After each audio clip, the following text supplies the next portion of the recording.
Et nous allons finir notre expérience de création de notre monnaie par la dernière partie qui est interagir avec le jeton créé, en l'occurrence ALPH. Bien, maintenant qu'on a vu en fait notre contrat qui a été déployé en fait sur cette adresse avec le nouveau jeton ALPH, on va aller sur SRC et on va aller en fait sur le fichier app.js qui va nous permettre en fait d'avoir le front-end, c'est-à-dire en fait la partie visuelle en fait pour interagir avec notre contrat et avec notre en fait nouveau jeton qu'on a créé. Ici on pourrait de div à div le supprimer, il n'y a pas de souci, on va le remplir après. Aussi ici le logo, s'il y a l'ancien logo en fait par défaut, on va aussi supprimer. On va faire des imports de quelques librairies. Use state, use effect,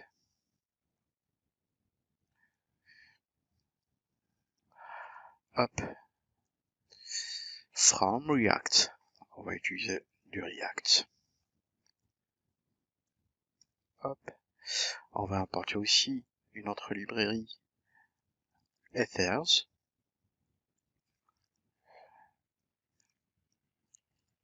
From Ethers. Tac. Hop, pardon. Et aussi, on va importer token, c'est-à-dire le nom de notre contrat, from. Hop, et là, on va donner en fait le path en fait d'artefact. Et on va aller jusqu'à token.json en fait pour pouvoir piocher et utiliser en fait les EBI. Contracts, tac, token.sol, hop, token.json. Tout cela en fait pour pouvoir profiter en fait des EBI. On importe aussi en fait j'ai le CSS app point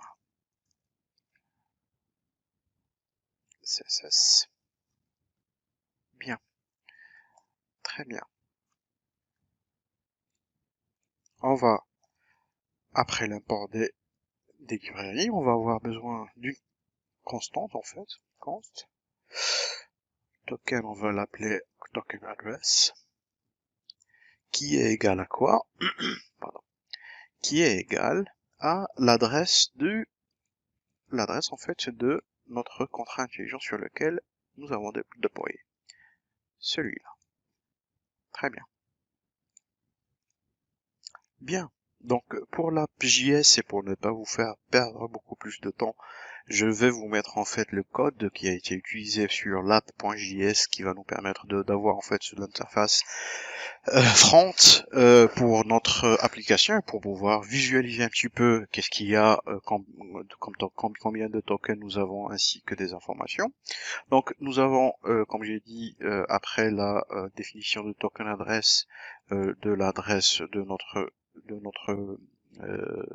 notre smart contracts.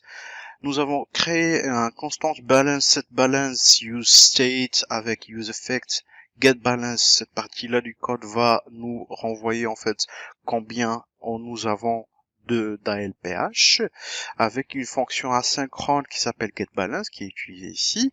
Donc qu'est-ce qu'elle fait cette fonction getBalance? Donc si le window Ethereum n'est pas utilisé, c'est-à-dire si ce n'est pas MetaMask en fait qui est utilisé, on aura un message qui va apparaître undefined. Donc c'est bien avec, c'est-à-dire que quand on va voir en fait dans le front, c'est avec le MetaMask. Pourquoi? Parce que c'est sur MetaMask qu'on a défini et sur lequel on a vu en fait notre balance. Nous allons créer des constantes qui s'appellent accounts. Donc qui va attendre la Windows Request, c'est-à-dire le MetaMask, la requête de MetaMask avec une méthode qui s'appelle ETH Request Account, c'est-à-dire pour avoir tous les comptes qui existent et qui sont disponibles. Le provider aussi qui sait qui va promouvoir en fait qui va être le provider en fait de notre phase de notre partie front, c'est le Web 3 provider window Ethereum, toujours en fait avec MetaMask. Le contrat, c'est le token adresse qu'on a défini ici, avec l'utilisation comme paramètre du token.abi pour c'est-à-dire à partir du token adresse, on va utiliser l'ABI pour pouvoir afficher sur le provider. C'est assez simple que ça en fait cette ligne-là de code. Et la constante balance, c'est le contrat point balance of account 0, c'est-à-dire sur le premier, c'est-à-dire nous on a entré tout à l'heure en fait l'adresse de l'account 0, si vous vous souvenez ici. Tac tac tac tac. De l'account 0, c'est celui-là qu'on a vu, c'est celui-là en fait qu'on a fait entrer sur MetaMask. Et donc cette balance, c'est la balance sur 10 puissance 18 pour avoir en fait combien de ALPH nous avons. Et en retour, qu'est-ce que nous avons? Nous avons un bout d'HTTP sur lequel il y aura juste un petit message. Vous avez le nombre d'ALPH, tout simplement. Bien. Maintenant que nous avons défini en fait l'application en fait et ce qu'elle va nous afficher, tout ce qui nous manque en fait c'est le lancement de l'application. Donc on est sur token. Donc on va faire un nouveau shell, un nouveau PowerShell, on va l'ouvrir. On va se positionner sur token.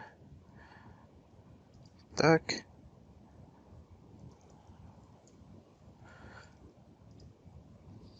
Bien. Hop. Et là, on va faire npm start.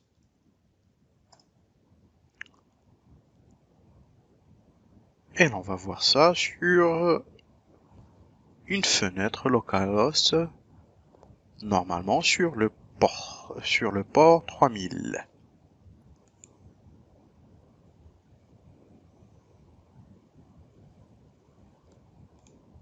Et voilà.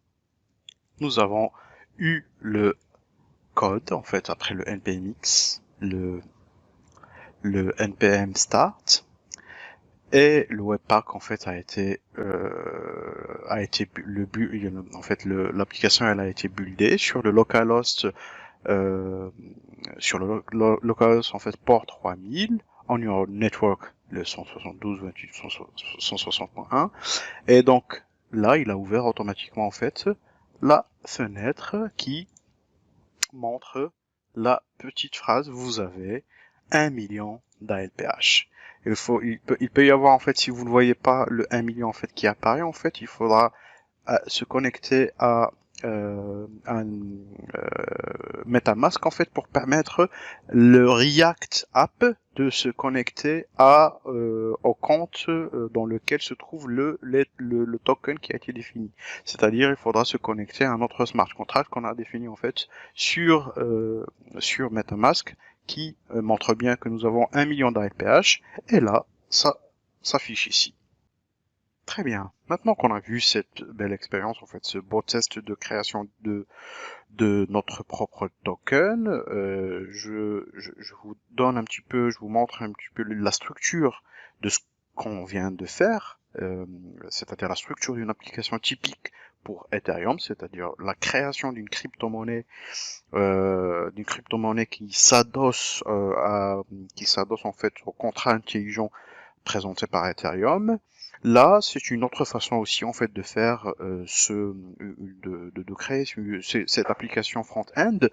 L'essentiel, c'est de rester en fait on est toujours en fait dans la même configuration, c'est-à-dire le smart contract ici qui est créé en Solidity, qui est compilé et déployé par Truffle, à l'instar de Red Hat. pardon. Et les browsers en fait sur la partie front-end qui est adossé à notre browser en se connectant au wallet MetaMask et en utilisant du Web3 et du React App pour le front-end, et le back-end en fait on peut déployer les librairies et le framework Node.js. Ça c'est optionnel, vous pouvez le faire aussi. Ça c'est une autre façon en fait de le faire. Une fera en fait le rôle de la création de la couche ABI et la connexion entre en fait le smart contract de l'Ethereum avec en fait les autres applications Web3, c'est-à-dire MetaMask, React.js. Donc une Fura est une solution, c'est une autre solution en fait qui existe pour pouvoir le faire. Donc en gros en fait c'est la structure et l'architecture typique d'une application pour Ethereum. Je vous remercie de votre attention et je vous dis à tout de suite pour la prochaine partie de notre formation. À tout à l'heure.